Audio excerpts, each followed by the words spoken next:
right here on the Muskegon Channel. I am Andy O'Reilly. Dave Cackley's over yonder. He's got a day of relaxing luxury planned, and he's going to just chill after he gets done with this big newscast. Yeah. What? There's no relaxing. There's no luxury. There's no casual Friday for this guy. No? Unlike some people. What's your tie? What's your tie today? It's just this nice orange and blue and red one. Actually, I got it from Aaron Offsire. He got it. I got a bunch of ties shipped to him from some guy. Wow. And most of them didn't fit because he's ridiculously huge. Right. He's very tall. He's very long. Yes. And this tie would have been kind of short on him, and it fits me perfectly. Well, so, look at you. And Dan Harland actually helped me get the knot right because did he really? A little messed up. Yeah. Oh, you guys over there. We're on a TV team over here, man. Together. Oh, isn't yeah. that nice? It's totes adorbs. Yeah. Totes and dorbs. I love that. Totes. Yeah. Yeah. So what's going on this weekend? Anything good? I got Max this weekend. We'll be we're gonna do have some outside fun stuff because the rain's gonna come. It's gonna melt all the snow. We'll probably build a dirty snowman. We're gonna go over to the football field and play a little bit, and then fly his drone because we can't really fly it by our house because he'll fly it into the road and it'll hit a car and it'll cause an accident. People will die. We don't want that happening. No. So we're gonna take him to a more open area. Okay. So we can just have fun. Looking forward to it. Well, it sounds like a humdinger. It will be a humdinger, and then I may hit the local watering hole then later on in the evening. Oh, that's nice. Enjoy some spirits. Yeah. You just lock the kid in his room when you do that, or how does that work? Yeah. He can fend for himself. He's fine. Some Burger Kings and Big Macs, and let him. Yeah, watch some cartoons till 2 a.m. Fall asleep. Cool. You'll be all right. Yeah, he's 7. He can handle that by himself now. Give him some Red Bull and matches. Remember latchkey kids? Yeah, latchkey kids back in the day. Yeah. In case he locks himself out. My latchkey was just hidden under the rug, though. Yeah. Brownies are in the fridge. That's right. All right, then. Well, we're excited about your big weekend, and everybody's going to have a great time there. And, I'm going to listen rivetedly. Here. Okay. Excellent. I love it when all right. Let's do it. This is my intently listening face. Okay. Feel free to chime in as always. House Republicans. I'm ready to chime in when I feel it's right. All right. Feel free to interrupt at any point too, which you're still doing. House Republicans. Well, wait a minute now. I didn't interrupt. I'm just getting ready to do my thing. So when you're ready to start, you start. Okay. I've been ready, and I keep starting, and then you. We don't have to be a dick about it. I'm just sitting here listening. I'm not being a dick. I'm not being a dick. You're the one that's kind of being a little rude. I'm not. I'm ready for you to go, and you just keep getting distracted. Well, wait till after the story, and then chime in. I will pause. You started the story. Okay. Sorry about that. Great story. Right. I'm all ears. Go ahead. Okay. House Republicans passed the spending bill out of the chamber on Thursday night in an effort to avoid a government shutdown, but that bill still in doubt in the Senate. More than a dozen Democrats announcing they will vote against it. Many Democrats are frustrated that the bill does nothing to address the hundreds of thousands of DACA recipients whose program expires in March. So this is one of those temporary deals. We'll see. We'll see if a shutdown comes. I know Republicans don't want it. Democrats would love it because, say, it's a political victory for them if this happens, because it's going to be blamed on the Republicans anyway. So if you're a Democrat, you vote against it, get them shut it down. You're going to have CNN, MSNBC, ABC, NBC, CBS all blaming the Republicans. Fox News will take up for the Republicans and blame the Democrats. So, and we're going to have 50% agreeing and 50% disagreeing. That's what's going to happen. You can already tell how this is gonna, and it would be the exact opposite if Obama was president. You'd have Fox News dumping on them and everybody else saying, "Hey, it's that's the way it goes." Problem. I don't think it's a problem. I think it is. I don't even view it as a problem anymore. People just have different viewpoints, different political ideologies. It's not an us against them thing. It shouldn't be.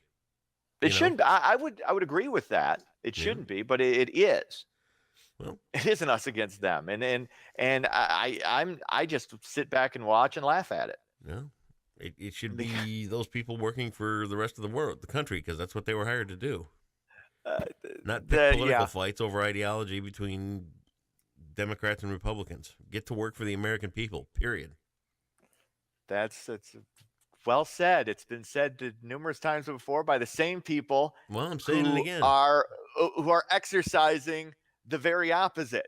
Well, good for them. We got to get together and work for the American people. But I'm going to pick my side. You're going to pick your side, and we're going to fight it out and see what happens. It's the same game that gets played all the time, and you can't take it my point is you can't take it too seriously. You can't. Something that is serious, and we're going to really delve deeply into this next story because it's important, and I don't think it gets enough airplay. All aside from people just shouting back and forth. Anyway, you'll see what I'm talking about after I do the story. White nationalist Richard Spencer will be allowed to speak at Michigan State in March. This comes after the settlement of a lawsuit brought by a supporter. College president Luana Simon said Michigan State rejects this group's divisive and racist messages and maintains a commitment to maintaining a diverse campus. Michigan State to deny the original request last August. Of course, Spencer's group, that was part of the conflict down there in Charlottesville. It's good that he's going to be allowed to speak because you need to hear it. I mean, this is what the free speech amendment is all about. It's about supporting somebody's right to speak who you vehemently disagree with. And this is where we've got to be able to separate between alt-right, right, left, the fringe elements on both sides, because this is what the alt-right is. It is a white nationalist organization. It's not Donald Trump. It's not even Breitbart. It's not conservatism. This is identity politics at its worst. And you see identity politics in several different areas. You see it with sexual orientation, LGBT. You see it with Black Lives Matter. You see it with, and I'm not saying good or bad. I'm saying it just is. But this white nationalism stuff is scary because this guy, Richard Spencer, is smart. He's charming, and he may be the Antichrist. And I'm not even joking. This is a potentially dangerous dude, but you have to be able to hear him out, and you have to understand that this is, a lot of people think this is about Trump and about, Trump, this is what allows this to flourish. It's a pushback against other identity politics is what it is, and it's dangerous. And this is and it goes to your point. It's like this is where we're at right now. Yeah.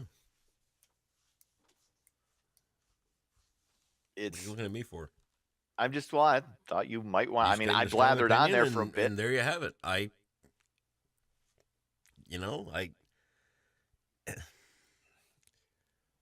even want to comment because I tried a week or so ago, and you, for whatever reason, you've got a disconnect. You can't see how these things kind of tie into what I brought up. So I'm just going to... No, go ahead. What? No, go ahead. This all kind of ties together. We, over the last 8 years with Barack Obama, we pushed, and the country pushed for tolerance and acceptance. And you know what? Things may not have been everybody's ideal.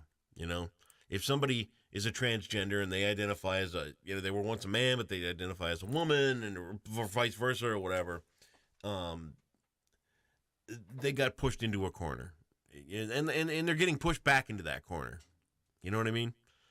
How so? I don't. It's happening. Okay.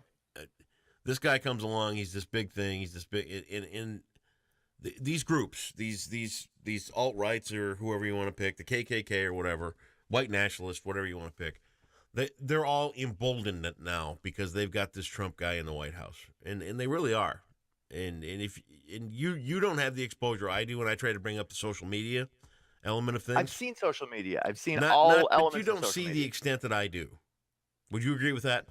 I would completely disagree because I follow a bunch of different people, and I see how people react to, and I mean left and right, how they both react. What I'm saying is this is not this is not about Trump. This is a pushback against identity politics on the other side, but it's taken to the racial level. It's trying to separate everybody, which you can't do in this country anyway. Even if you wanted to, even if you thought it was desirable, we're a melting pot.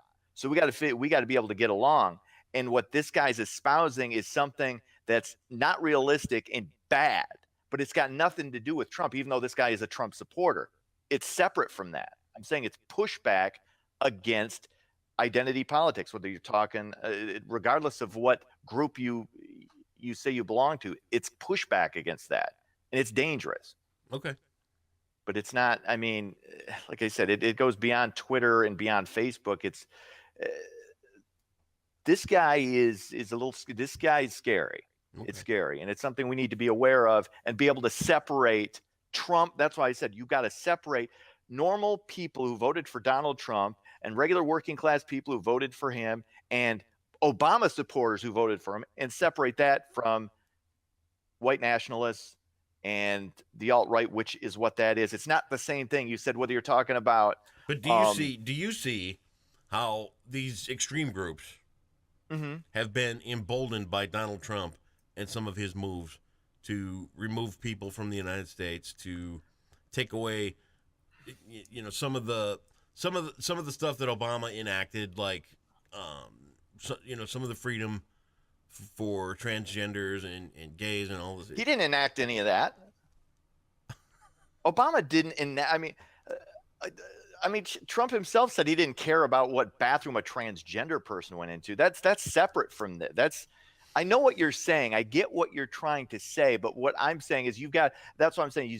You've got to be able to separate. This is why when we jump on the Trump stuff, everything's an outrage. Everything is this. We lose sight of guys like Richard Spencer, who are really dangerous and who do have that mindset of we're separating people.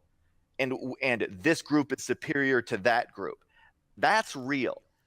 The Trump stuff is cartoon. Okay. It's the difference between reality and a cartoon. That's what I'm saying.